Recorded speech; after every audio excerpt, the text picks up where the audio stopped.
Spain is world champion again. But if you only watched the scoreboard tonight, you missed the real story.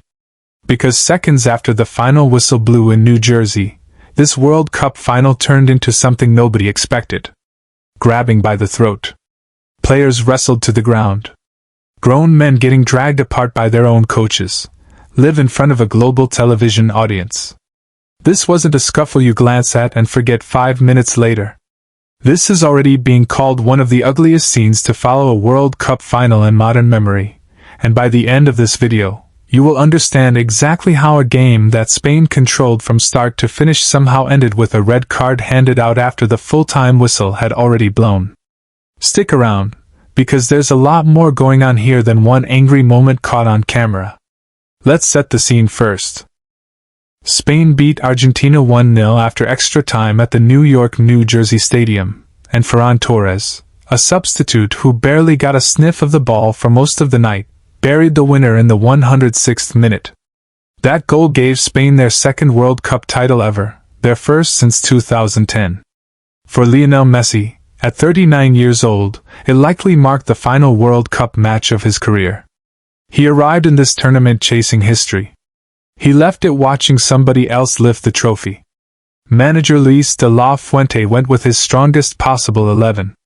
Unai Simon in goal, Pedro Porro and Marc Cucurella at full back, Pau Cubarsí and a defender alongside him, Rodri and Fabian Ruiz controlling the midfield, and a front line built around Lamine Yamal, Dani Olmo, Nico Williams, and Mikel Oyarzabal.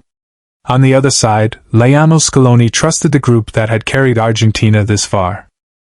Emiliano Martinez between the posts, Nahuel Molina and Nicolas Tagliafico at full back, Christian Romero and Lisandro Martinez marshalling the back line, Rodrigo de Paul, Enzo Fernandez and Alexis Mac Allister running the midfield, and up top, the most feared strike partnership in South American football, 39-year-old Lionel Messi playing what everyone expected could be his final World Cup, alongside Julian Alvarez.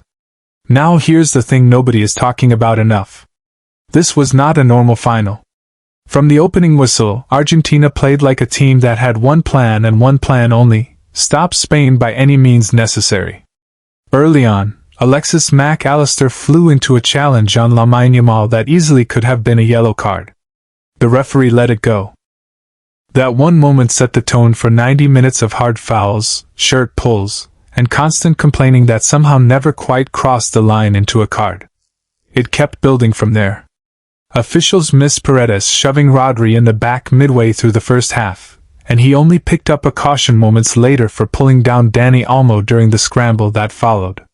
Then Enzo Fernandez picked up his own first yellow for arguing a decision, the kind of frustration that builds when a game is not going your way and you know deep down that your only path through is to slow everything to a crawl.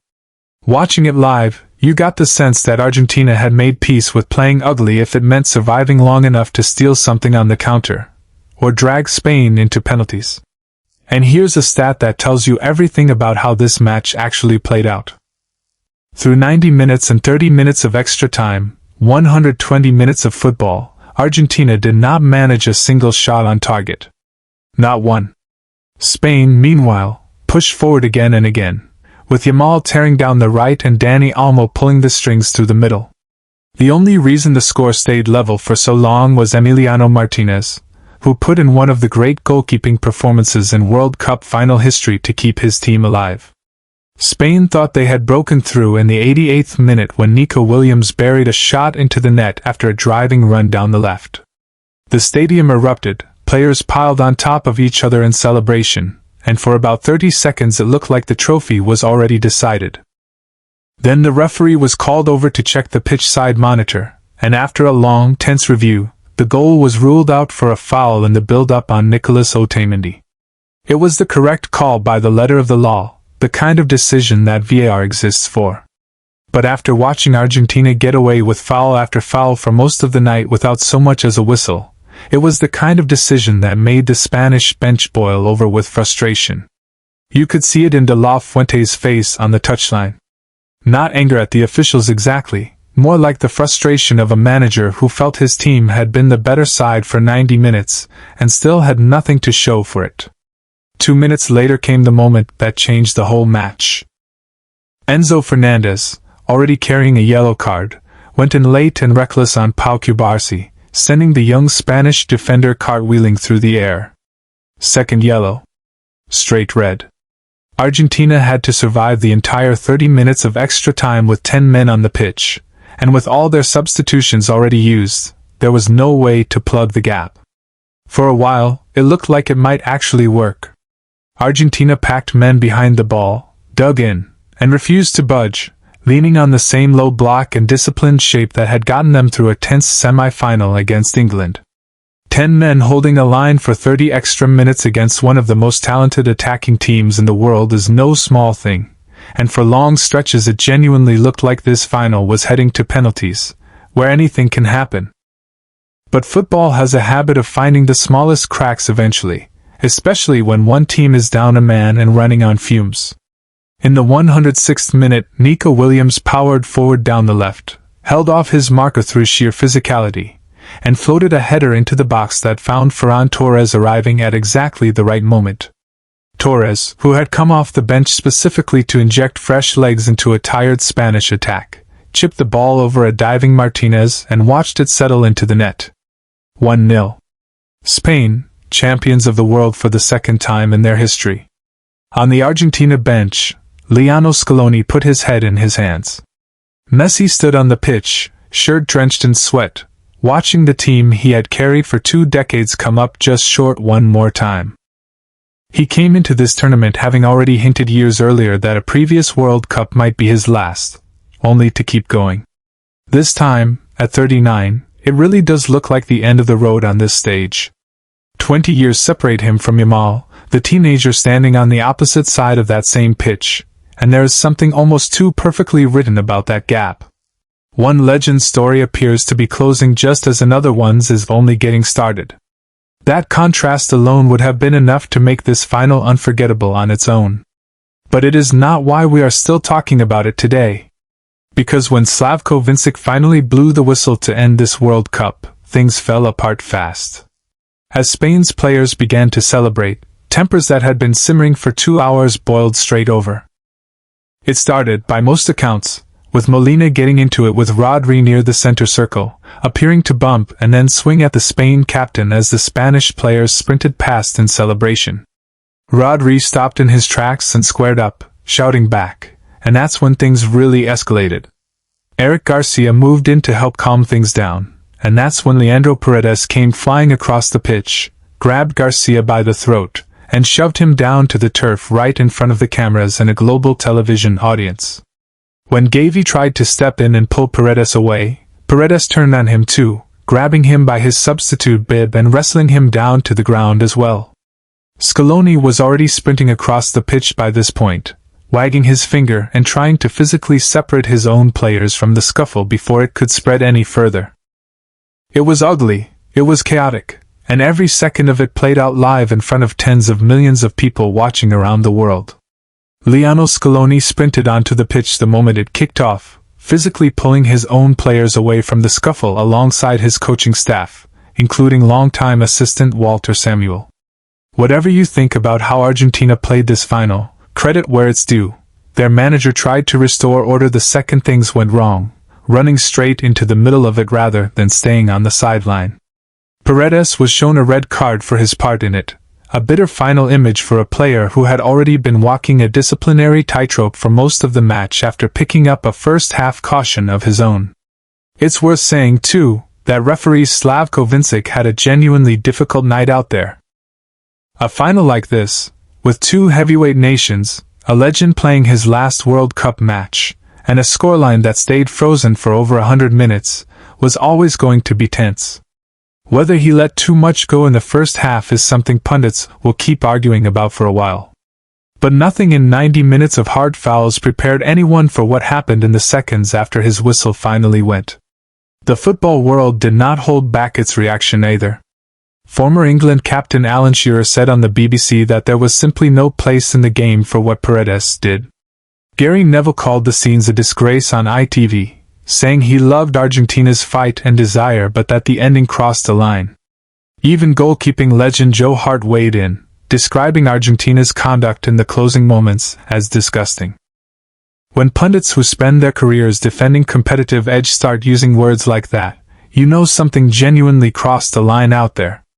And it wasn't just the pundits.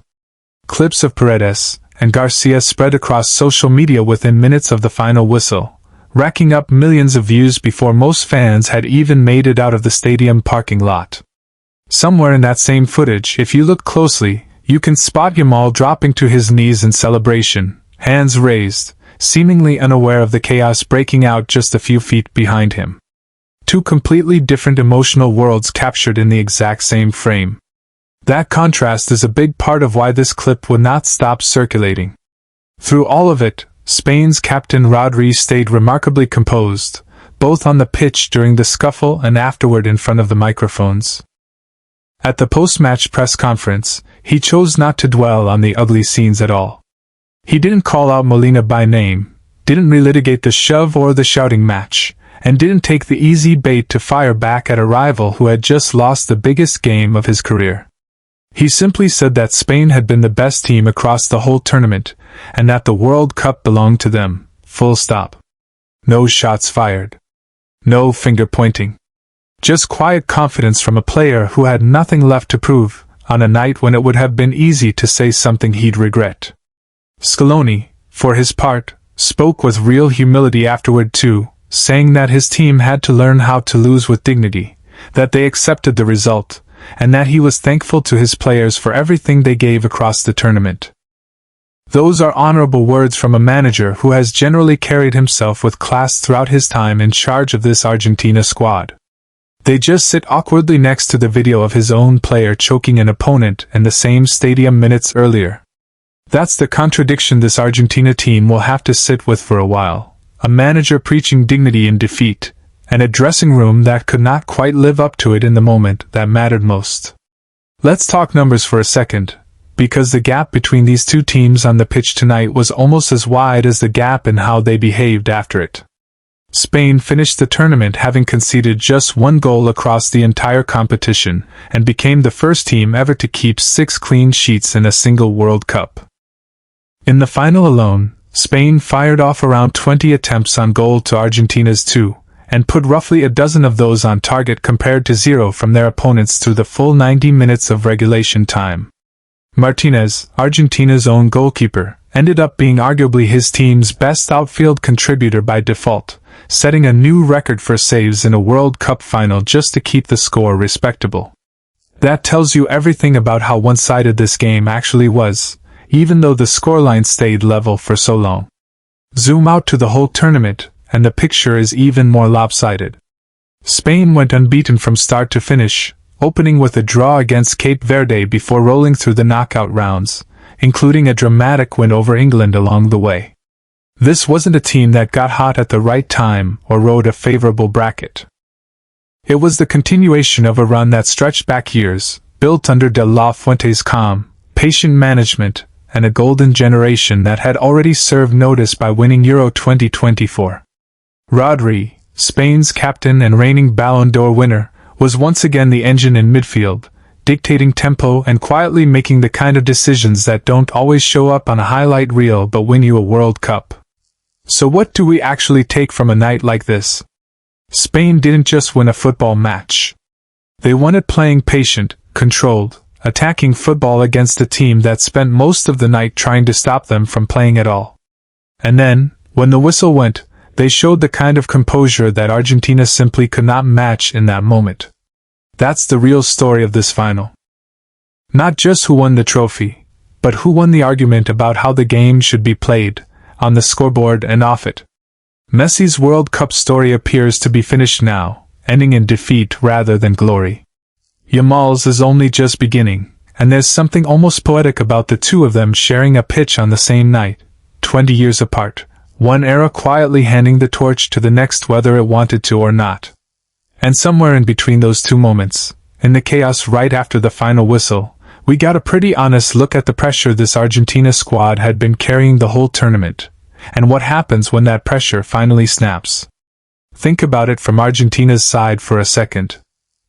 This was a team trying to do something almost nobody manages, backing up a World Cup title with another one, and doing it with a 39-year-old Messi carrying more of the emotional weight than the physical load at this point in his career.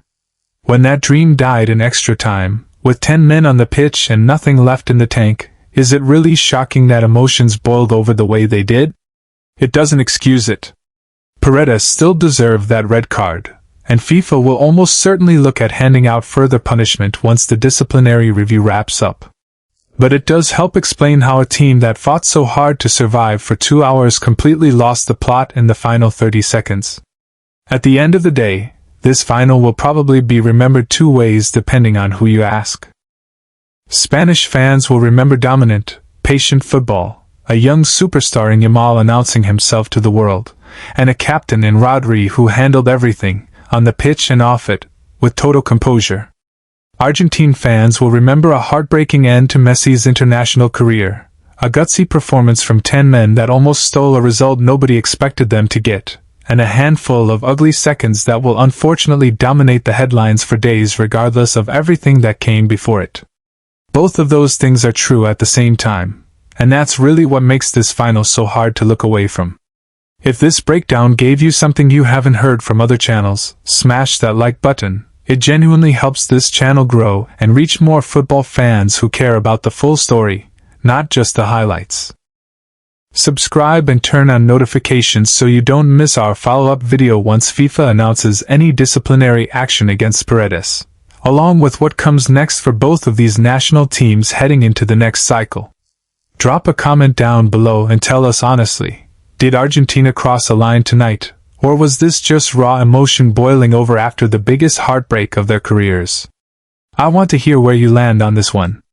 We'll see you in the next video.